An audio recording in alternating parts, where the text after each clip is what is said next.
करते स्टार्ट करते हैं। और इससे पहले वाला पार्ट था इंट्रोडक्शन वाला, उसमें मैंने सारी चीज बता रखी है भाई क्या चीज है, समांतर चतुर्भुज है, समकोण समांतर चतुर्भुज, समलंब चतुर्भुज, पतंग से रिलेटेड जो भी टाइप था इंट्रोडक्शन वाले पार्ट में देख लेना। और अपन चैप्टर कर रहे हैं स्टार्ट 3.3 का पहला क्वेश्चन देखो।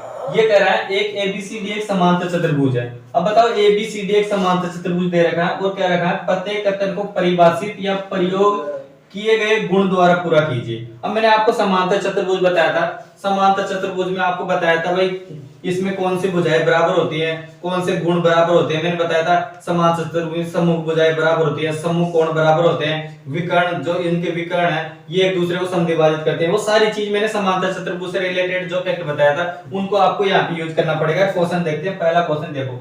अब बताओ एक समांतर चतुर्भुज मैंने ये बना रखा समांतर चतुर्भुज है। अब समांतर चतुर्भुज में आपको पहले तो पता होना चाहिए भाई समांतर चतुर्भुज में सम्मुख भुजाएं आपस में बराबर होती है। तो बताओ इस भुजा के बराबर में ये भुजा है और ये भुजा है, इसके बराबर में ये वाली भुजा है। अब आपको पता है समांतर चतुर्भुज में आमने सामने की भुजाएं बराबर होती हैं। उन आमने सामने की भुजाओं को कौन सी भुजाएं बोलते हैं, सम्मुख भुजाएं बोलते हैं। और आपको पता है सम्मुख कोण भी बराबर होते हैं। तो इससे रिलेटेड आपको जो क्वेश्चन पूछ रहा है जो देखे इनका जवाब देना। अब देखो इसमें पहले क्वेश्चन में पहला देखो ये क्या कर रहा है, आपको इनके गुण भी लिखना है। आपको जो बताने के बाद में गुण भी पूछ रहे हैं तो गुण भी दीजिए आप। अब देखो बताओ AD ये समांतर चतुर्भुज बताओ मेरे को AD ये क्या है, भुजा है। अब बताओ इस भुजा के बराबर में कौन सी भुजा है, BC। तो आप कह सकते हो ये AD इसके बराबर में कौन सी भुजा है, आप कह सकते हो AD के बराबर में कौन सी BC भुजा है। अब बताओ BC भुजा है, अब ये पूछ रहा है इनका गुण भी लिखो। अब बताओ इन आमने सामने की जो भुजाएं बराबर होती है, मैंने बताया था समांतर चतुर्भुज में आमने सामने की भुजाएं क्या होती है, तो आप कह दे सम्मुख भुजाएं बराबर होती है। तो आप इनको लिख सकते हो सम्मुख भुजाएं बराबर होती है, सम्मुख भुजाएं बराबर बराबर बराबर होती है। आप यही तो कहा था मैंने भाई समांतर चतुर्भुज में सम्मुख भुजाएं बराबर होती है। तो बताओ इसके बराबर की भुजा ये, मान लो ये भुजा दे दे तो इसके बराबर की भुजा ये। तो मैंने कहा था समांतर चतुर्भुज में सम्मुख भुजाएं बराबर होती है। दूसरा क्वेश्चन देखो, दूसरा क्या कर रहा है इसमें, बताओ ये देखा DCB, बताओ DC और B, बताओ DC जो बीच में होता है ये कोण देखो, ये कोण C है। तो बताओ इसके बराबर का कोण कौन सा रहेगा। अब बताओ DCB इसके बराबर है, तो बताओ इसके बराबर में बीच का कोण तो ये आना चाहिए। तो आप कह सकते हो DAB या ऐसे भी कह सकते हो BAD। तो इसके बराबर का जो बीच का कोण है ये जो C लेना आपको, इसके सामने वाला कोण देखना। बताओ इस C के सामने वाला कोण कौन सा, A है। तो आप कह सकते हो इसके बराबर में आप कह सकते हो DA और B। अब बताओ ये आमने सामने के कोण A और कोण C बराबर है। तो आपको पता है इस वाले कोण के बराबर में इन वाले कोण आमने सामने के समांतर चतुर्भुज में आमने सामने जो कोण बराबर होते हैं उनको क्या बोलते हैं, तो आप कह सकते हैं सम्मुख कोण बराबर हो सकते हैं, सम्मुख कोण बराबर होते हैं। आप कह सकते हो समांतर चतुर्भुज में सम्मुख कोण बराबर होते हैं। यही तो गुण पूछ रहा था, गुण आपको पता होना चाहिए समांतर चतुर्भुज में सम्मुख कोण बराबर होता है। तो आपने इस तरीके से लिख दिया। तीसरा देखो, तीसरा क्या है बताओ OC। इसमें देखो OC कहां, ये देखो OC मैंने आपको बेसिक पार्ट में बताया था, ये OC है। इसके बराबर में कौन सी भुजाएं होती है, OA। तो आपको पता है ये OC दे रखा है, तो ये इसके बराबर में आपको पता है ये OA तो है, तो इसके बराबर में कह सकते हो OA। अब बताओ ये इसका गुण है, तो मैंने इसका गुण बताया था इसमें कि बताओ समांतर चतुर्भुज में एक दूसरे पर क्या करता है, समद्विभाजित करता है। तो आप कह सकते हो एक दूसरे पर समद्विभाजित करता है। तो यही तो गुण पूछ रहा है, समद्विभाजित करता है। तो यही तो पूछ रहा था मैं, गुण पूछ रहा है तो एक दूसरे पर समद्विभाजित करता है। तो यही तो पूछ रहा है इसके बराबर, मान लो ऐसे बोल दे OB के बराबर, तो आप कह सकते हैं इस OB के बराबर में OD है। तो OD है तो आप कह सकते हो, आपको केवल OC बराबर पूछ रहा है, OC के बराबर लिख दिया आपने OA लिखते तो एक दूसरे पर क्या होते हैं, लंब समद्विभाजित होते हैं, एक दूसरे पर लंब समद्विभाजित होते हैं। अब देखो अगला पार्ट इसमें देखो ये क्या करा। अब ये देखो इसमें आपको कुछ ध्यान देना है, बीच वाले पे ध्यान देना। बताओ DAB, DA और B, बताओ बीच में कौन कौन सा कोण आ रहा। बताओ DAB बराबर में दे रखा CDA। अब बताओ CDA। अब बताओ अगला कौन सा कोण है, D। देखो A और D, बताओ ये वाला कोण और ये वाला कोण, इनका देखो बीच में क्या दे रखा, योग दे रखा। अब बताओ इसको आप ऐसे भी लिख सकते हो, ये ऐसा भी हो सकता है भाई कोण A प्लस में कोण D, ये भी दोनों एक ही चीज है। या कह सकते हो या एक ये कह सकते हो। मैंने बताया था समांतर चतुर्भुज में आसन कोणों का योग कितना होता है, बताया था मैंने। तो आप कह सकते हो समांतर चतुर्भुज में आसन कोणों का योग हमेशा ध्यान रखना 180 डिग्री होता है। तो ये दोनों एक ही चीज है। आप कह सकते हो भाई इसको इस तरीके से जमा लिया तो कोई दिक्कत नहीं, इस तरीके से जमा लिया तो एक ही चीज है। आप ये समांतर चतुर्भुज के आसन कोणों का योग 180 डिग्री होता है। गुण पूछे तो लिख सकते हो समांतर चतुर्भुज में आसन कोणों का योग 180 डिग्री होता है। लिख सकते हो आसन कोणों का योग 180 डिग्री होता है, योग 180 डिग्री होता है। ये गुण पूछ रहा था आपको, इस तरीके से आपको ये सारे क्वेश्चन कर सकते हो। मैंने कहा था भाई समांतर चतुर्भुज के जितने भी गुण हैं फैक्टर, अगर वो चीज आ गई तो उनसे रिलेटेड अधिकतर क्वेश्चन आएंगे। इस तरीके से समांतर चतुर्भुज से रिलेटेड जो क्वेश्चन थे आपने इस तरीके से आराम से। अगला क्वेश्चन है, अब क्वेश्चन नंबर है सेकंड। देखो इसमें क्वेश्चन नंबर देखो दूसरा है, क्या करा है 3.3 का सेकंड क्वेश्चन। देखो समांतर चतुर्भुज में x, y और z के मानों को आपको ज्ञात करना। अब मैंने आपको इससे पहले समांतर चतुर्भुज बताया था। समांतर चतुर्भुज होता क्या, समांतर चतुर्भुज में कौन कौन सी भुजाएं बराबर होती हैं, सम्मुख कोण क्या होते हैं, आसन कोण क्या होते हैं, आसन कोणों का योग क्या होता है, उनसे रिलेटेड ये वाला क्वेश्चन। अगर वो चीज समझ में आएगी तो क्वेश्चन करने में आसान है। देखते हैं क्या करके किस तरीके से करना। ये देखो अब आपको इसमें क्या दे रखा है, समांतर चतुर्भुज दे रखा है। अब पहले तो आपको बताया, मैंने बताया था समांतर चतुर्भुज आते हैं, आपको पता चल जाएगा भाई समांतर चतुर्भुज में आसन भुजाएं बराबर होती हैं, सम्मुख कोण बराबर होते हैं। इन चीजों का आपको अगर आपको वो चीज आती है तो आप इस क्वेश्चन को करने में आसानी है। देखो एक एक करके देखते हैं किस तरीके करना। यहाँ पे देखो इसमें समांतर चतुर्भुज में x, y और 3 z के मान ज्ञात करना। अब देखो आपको केवल एक कोण दे रखा है ये। अब बताओ कोण b दे रखा। मैंने आपको जब समांतर चतुर्भुज बताया था तो समांतर चतुर्भुज में बताया था मैंने, समांतर चतुर्भुज में आमने सामने के, देखो ये से बताया था समांतर चतुर्भुज ये वाला कोण और ये वाला कोण आमने सामने के कोण क्या होते हैं, बराबर होते हैं। पर उनके आपको गुण भी लिखना भाई बराबर होते हैं। तो कैसे होते हैं ये आपको पहले डिनोट करना पड़ेगा। भाई बराबर है तो क्या, सम्मुख भुजाएं बराबर है तो क्या है, अगर आसन कोणों का योग क्या होता है, इन सारी चीजों से आपको निकालना पड़ेगा। तो देखो मैंने बताया था, देखो ये कोण B दे रखा है आपको, बताओ कोण B 100 डिग्री का दे रखा है। और कोण आपको, अब बताओ इस कोण के जस्ट सामने वाला कोण बताओ सम्मुख कोण होता है। सम्मुख कोण क्या होते हैं, बराबर। तो आप इसके लिए लिख सकते हो y बराबर, निकाल सकते हो y बराबर 100 डिग्री आएगा। क्योंकि मैंने कहा था y अगर ये 100 है तो ये भी 100 आएगी, क्योंकि समांतर चतुर्भुज में आमने सामने के कोण क्या होते हैं, बराबर हो सकते। तो आप कह सकते हैं y बराबर 100 आया। 100 क्यों आया, क्योंकि आप लिख सकते हो समांतर चतुर्भुज में सम्मुख कोण क्या होते हैं, बराबर होते हैं। तो लिख सकते हो समांतर चतुर्भुज सम्मुख कोण बराबर होते हैं, सम्मुख कोण बराबर होते हैं, लिख सकते हो। ये गुण आपको लिखना जरूरी है भाई, आपको बराबर होता है। y बराबर z लिखा तो क्यों लिखा, कारण भी तो लिखना पड़ेगा भाई। समांतर चतुर्भुज में सम्मुख कोण बराबर होते हैं, इसलिए पहला y का तो आपको आ गया। अब y बराबर यहाँ पे लिखिए आपने, y का मान कितना आ गया, 100 आ गया। अब बताओ आपको z निकालो चाहे x निकालो, कोई सा भी एक मान निकाले। अगर इनमें से एक मान आ गया तो आप कह देंगे इसके भी सामने के, फिर सम्मुख कोण कर देंगे। अब ये निकालने के लिए आपको क्या करना पड़ेगा, या तो z निकाल लो या x निकाल लो। अब ये निकालने के लिए मैंने कहा था, अब एक और बताया था आसन कोणों का योग। अब मैंने बताया था आसन कोणों का योग 180 डिग्री होता है। अब आसन कोण, अगर ये आसन कोण ले तो इसके पास वाला आसन कोण ये भी है और इसके पास वाला आसन कोण ये भी है। किस तरीके से निकालो आप चाहे तो, चाहे आसन इसके लिए पास वाले ले तो इसके लिए आसन कोण ये भी है और इसके लिए आसन कोण ये भी है। आप दोनों जिस चाहे जिसको आसन कोण मान सकते हो। अब मैंने मान लो इसके लिए ले लिया, मान लो मैंने लिखा ये अगला वाला ये लिए, इसके लिए ले लिया। बताओ d निकालना है। अब बताओ आप कह सकते हो कोण d प्लस कोण a बराबर 180 लिखा। अब बताओ दोनों आसन कोण है, बताओ कोण d प्लस कोण a बराबर 180। 180 क्या है, क्योंकि आपको पता है आसन कोणों का योग 180 डिग्री होता है। तो आप लिख सकते हैं आसन कोणों का योग 180 डिग्री होता है। ये आपने लिख दिया गुण, इस तरीके से आपको लिखना पड़ेगा, क्योंकि आसन पता भी तो होना चाहिए भाई 180 क्यों है, आसन कोणों का योग। अब बताओ कोण D और कोण A में से आपको एक चीज दिखाई दे रही, बताओ कोण A तो आपको पता है ये यहाँ कुछ नहीं, कोण D पे बताओ यहाँ पे y की वैल्यू कितनी दे रखी है, 100 दे रखी है। तो आप बताओ कोण इसके लिए आप 100 डिग्री लिख सकते हो। और आपको कोण ये तो आपको पता है कोण ये z है, इसकी जगह आप d और इसकी जगह इस पे और बढ़ा सकते हो।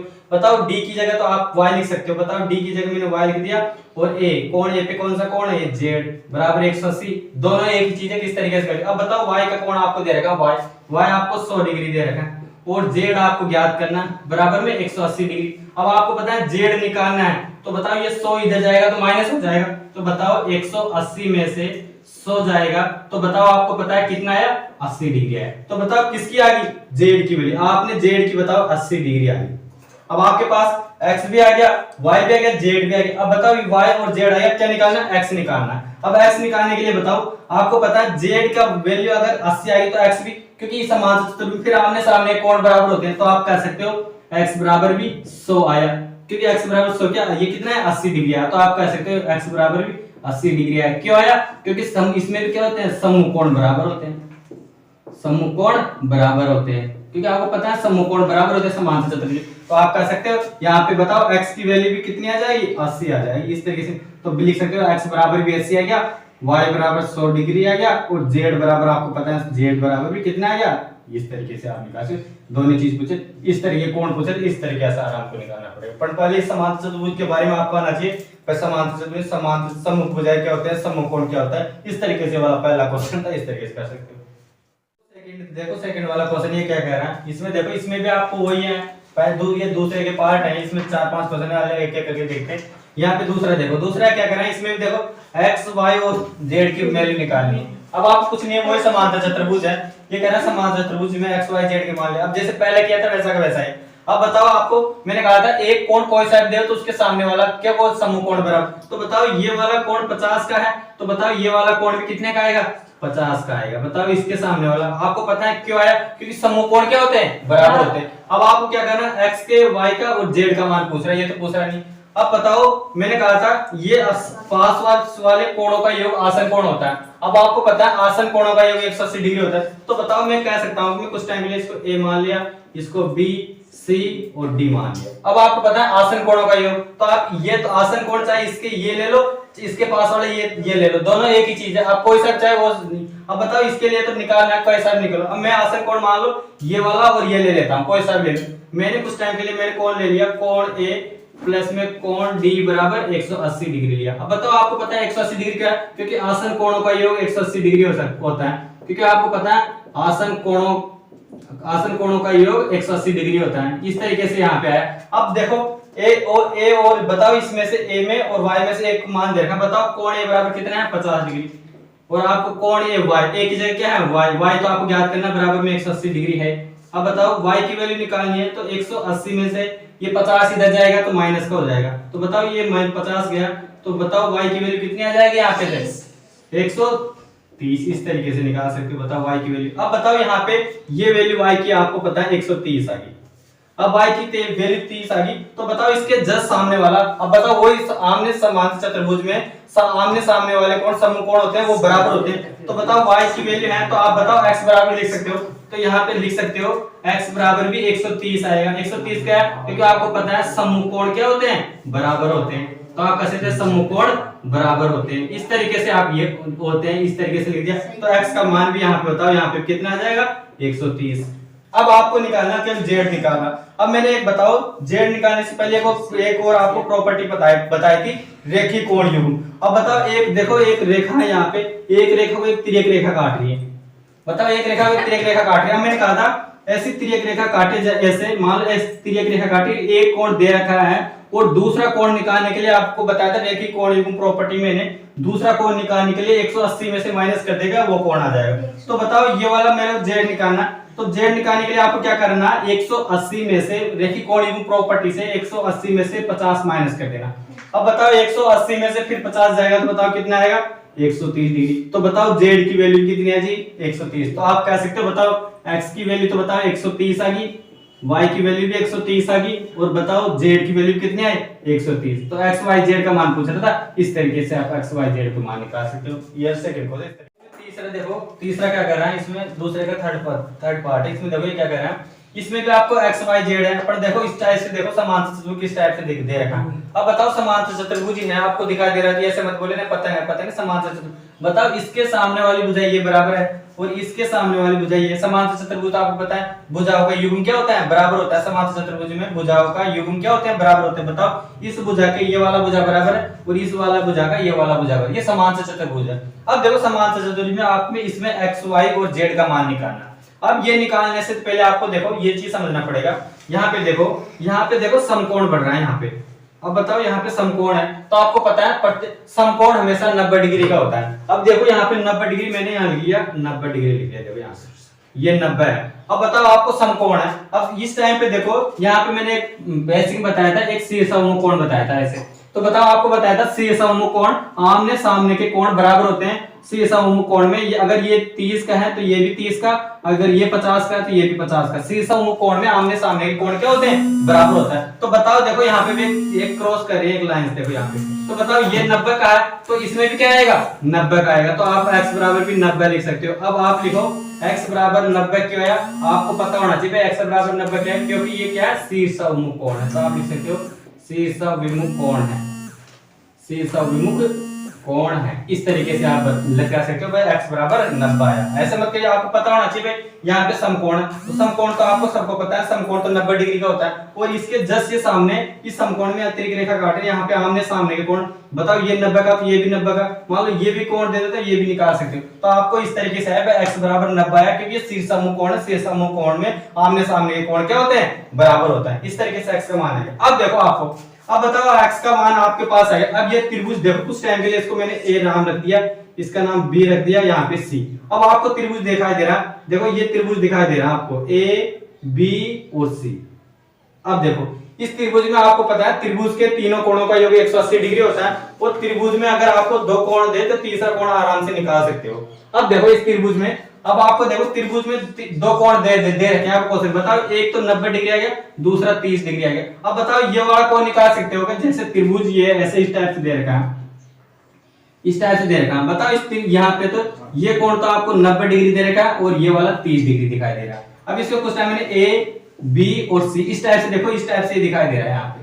अब इस त्रिभुज में आपको देखो त्रिभुज में दो कोण दे रखा है और तीसरा कोण निकालना है। तो आपको सबको पता है भाई त्रिभुज के तीनों कोणों का योग हमेशा 180 डिग्री होता है। इनका कोण चाबी दीजिए,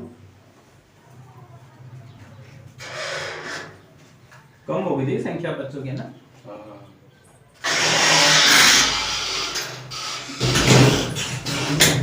देखो त्रिभुज के तीनों कोणों का योग 180 डिग्री होता है। अब देखो 180 डिग्री होता है, यहाँ पे देखो एक कोण दूसरा, एक ये भी कोण दे रखा है और दूसरा कोण, दोनों कोण दे रखे हैं। इन दोनों कोणों में आपको पता है, इन दोनों कोणों को जोड़ो और 180 में से घटा के लिख दो, त्रिभुज का तीसरा कोण आ जाएगा।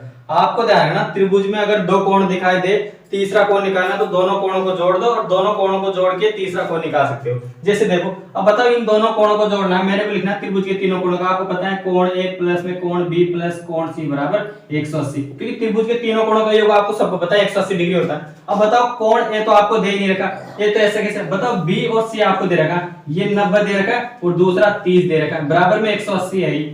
अब आपको पता है कोण ए तो आपको निकालना ही है, क्योंकि आपको कोण ए को तो निकालना है। अब बताओ 90 और 30 कितने हैं, आप कह सकते हो कोण ए बराबर 90 और 30 जोड़ेंगे तो 120 आएंगे, बराबर में 180। अब आप कोण ए निकालना, आपको पता है ए निकालना, तो बताओ 120 सीधे जाएंगे तो माइनस को जाएंगे, तो आप कह सकते हो 180 में से 120 आएगा तो आप कह सकते हो, बताओ कितना रहेंगे 60 डिग्री। तो बताओ यहाँ पे 180 में से 120 जाएंगे कितना आएगा 60। तो आप बताओ यहाँ पे ए का मान कितना आया 60 डिग्री। तो आप बताओ यहाँ लिख सकते हो, बताओ y बराबर यहाँ पे आपको कितना आएगा 60 डिग्री। इस तरीके से बताओ y का मान आएगा। अब देखो y का मान आएगा तो आपको क्या निकालना, आपको z निकालना। अब z निकालने के लिए देखो आप यहाँ से लिख सकते हो y बराबर, आपने किस तरीके से लिखा इसको यहाँ डिटेल में लिख सकते हो। ये इसको भी देखो इस तरीके से यहाँ पे मैंने बता दिया किस तरीके से लिखना है आपको। इसको देखो यहाँ पे आपने लिखा y बराबर क्या आया, आप लिखना त्रिभुज के तीनों कोणों का योग 180 डिग्री होता है। अब आपने त्रिभुज लिख दिया, त्रिभुज मैंने उस टाइम में ए बी सी त्रिभुज डाल दिया, आपको पता है त्रिभुज ए बी सी है। अब आपने लिख दिया त्रिभुज ए कोण बी प्लस कोण सी बराबर 180 डिग्री होता है। अब आपको बी का और सी का आपको मान दे रखा है, बी का बताओ 90 है और ये 30 है, बराबर में 180 है। और ए कोण है, कोण ए तो आपको पता है ज्ञात करना ही है, तो आप कह सकते हो बताइए इनको जोड़ने के बाद में कोण ए प्लस में 120 बराबर 180। ऐसे कैसे निकालना, कोण ए का मान निकालना, तो आप 180 में से 120 जाएगा तो आप कह सकते हैं ए का मान कितना आएगा 60 डिग्री, तो इसलिए 60 डिग्री आएगा। अब आपको जेड निकालना है। अब बताओ ये जेड निकालने के लिए आपको मैंने एक छोटा सा टॉपिक है वो भी आपको देखना जरूरी है।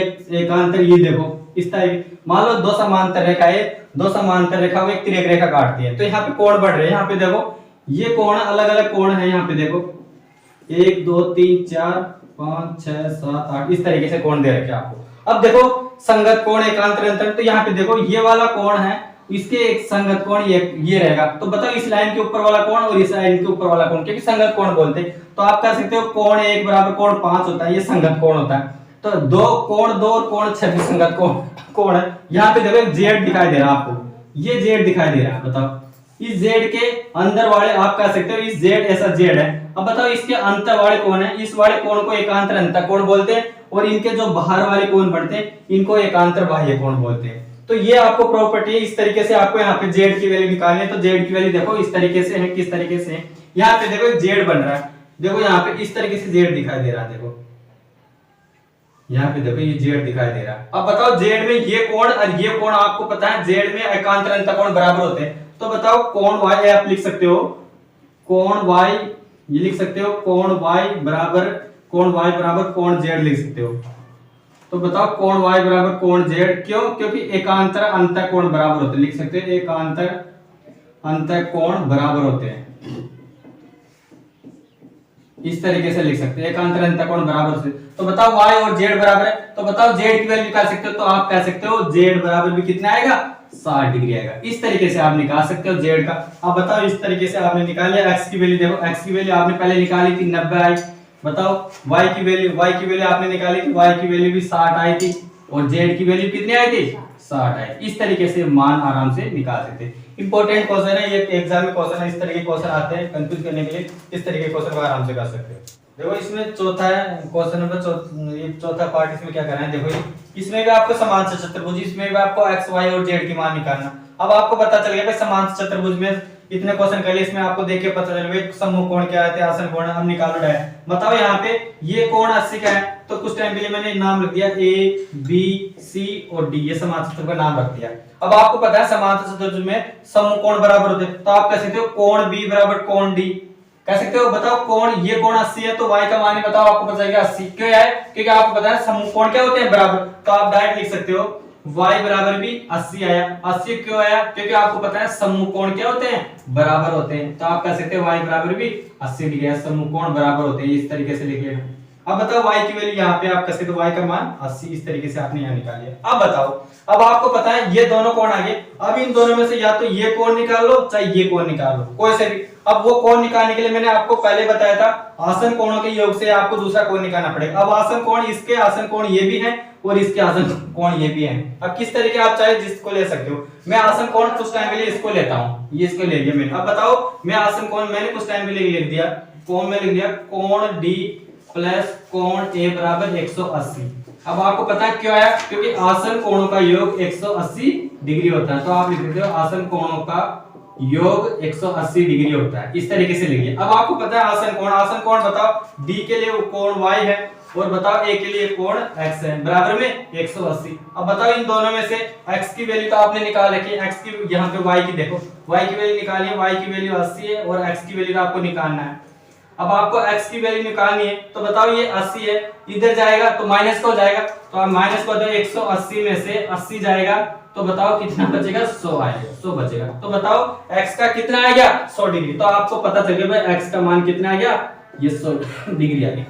अब निकाल, अब वही सामने कोण। अब बताओ कोण a बराबर 100 डिग्री है, तो कोण c भी निकाल सकते हो। यहाँ पे अगले देखो, यहाँ पे x की वैल्यू है, तो कोण c में लिख सकते हो कोण a बराबर कोण c, क्योंकि आपको पता है समूह कोण बराबर होते हैं। तो आप ये वाला कोण भी निकाल सकते हो। बताओ ये 100 है, तो ये भी कितने का आएगा 100 का आएगा। तो इस तरीके से ये कोण आएगा। अब आपको z निकालना, तो बताओ z के लिए माना एक प्रॉपर्टी है रेखीय कोण युग्म। अब बताओ यहाँ पे एक रेखीय कोण युग्म प्रॉपर्टी लग रही है, एक तिर्यक रेखा, एक सरल रेखा, इसको एक तिर्यक रेखा काट रही है। अब मैंने बताया था अगर एक कोण दे दे दूसरा कोण निकालना, तो y आपको पता है रेखीय कोण युग्म प्रॉपर्टी। तो आप लिख सकते हो रेखीय कोण युग्म से रैखिक कोण युग्म से निकाल सकते हो, तो आप कह सकते हो भाई 180 जेड की वैल्यू निकालनी, तो जेड की वैल्यू निकालनी है तो आपको 180 में से बताओ 180 में से कितना जाएगा 100, तो 180 में से 100 कम होएगा, तो आपको पता है भाई 180 में से 100 जाएगा तो 80 आएगा। इस तरीके से जेड की वैल्यू निकाल सकते हो। तो आप बताओ एक्स की वैल्यू देखो, यहाँ पे एक्स की वैल्यू कितनी आई थी 100 डिग्री आई थी, और वाई की वैल्यू भी वाई की देखो वाई की यहाँ पे कितनी आई थी, वाई की भी 80 आई थी और जेड की भी 80 आई। इस तरीके से तीनों कोणों का मान पूछ रहा था, इन तरीके से निकाल सकते हो। इस तरीके से आ रहा हूँ। पांचवा दूसरे का लास्ट पार्ट देखो, ये क्या कर रहा है, इसमें भी आपको देखो समान चतुर्भुज है और इसमें भी एक्स वाई जेड का मान निकालना। अब आपको कैसे निकालना है, अभी कितने सारे क्वेश्चन के डायरेक्ट कर सकते हो। देखो अब आपको बताएं ये समांतर चतुर्भुज दे रखा है, बताओ इसके सामने वाला कोण y निकाल सकते हो, आप डायरेक्ट निकाल सकते हो भाई y बराबर कितना आएगा 112 है। 112 आपको पता है समांतर चतुर्भुज में सम्मुख कोण बराबर होते हैं, आपने लिख दिया सम्मुख कोण बराबर होते हैं, डायरेक्ट इस तरीके से लिख सकते हो। y का वैल्यू आ गई। अब बताओ ये कोण 112 आ गई, तो यहाँ पे देखो कुछ टाइम के लिए यहाँ पे एक त्रिभुज बन रहा है, इस पे बताओ ए सी और डी, ये वाला देखो इस वाला एक त्रिभुज बन रहा है यहाँ पे। इस त्रिभुज में देखो मैंने अभी बताया था एक ऐसा त्रिभुज बन रहा है, इसको मैं यहाँ पे बना देता हूँ मैं, इस तरीके से एक त्रिभुज बन रहा है। अब इसका नाम है ए सी और डी। अब बताओ एक त्रिभुज मैंने कहा था, त्रिभुज में आपको दो एक कोण देखो ये 40 दे रखा है, ये 40 दे रखा है और दूसरा आपने ये निकाल लिया 112। अब तीसरा कोण आपको सी निकालना। अब आपको बताया था त्रिभुज में अगर दो कोण दे दे तो तीसरा कोण निकालने के लिए आपको त्रिभुज के तीनों कोणों का 180 डिग्री होता है, दोनों कोणों को जोड़ के और 180 में से माइनस कर देते। तो आप इसके लिए लिख सकते हो, मैंने कुछ लिया बताओ, मैंने लिख लिया त्रिभुज ए सी डी में, तो आप इसे त्रिभुज ए सी डी में ये निकालना आपको। तो आपको पता है त्रिभुज के तीनों कोण ले ले, पहले कोण ए, कोण सी और कोण डी बराबर में आपको पता है 180 क्योंकि त्रिभुज के तीनों कोणों का योग 180 डिग्री होता है, आप लिख सकते हो। अब देखो इसमें कोण ए, बताओ ए पे कितना दे रखा है 40 डिग्री दे रखा है, और कोण सी आपको पता है कोण सी पे तो x है, तो ये तो आपको x निकालना है, और कोण डी आपने अभी निकाल लिया 112 बराबर में 180।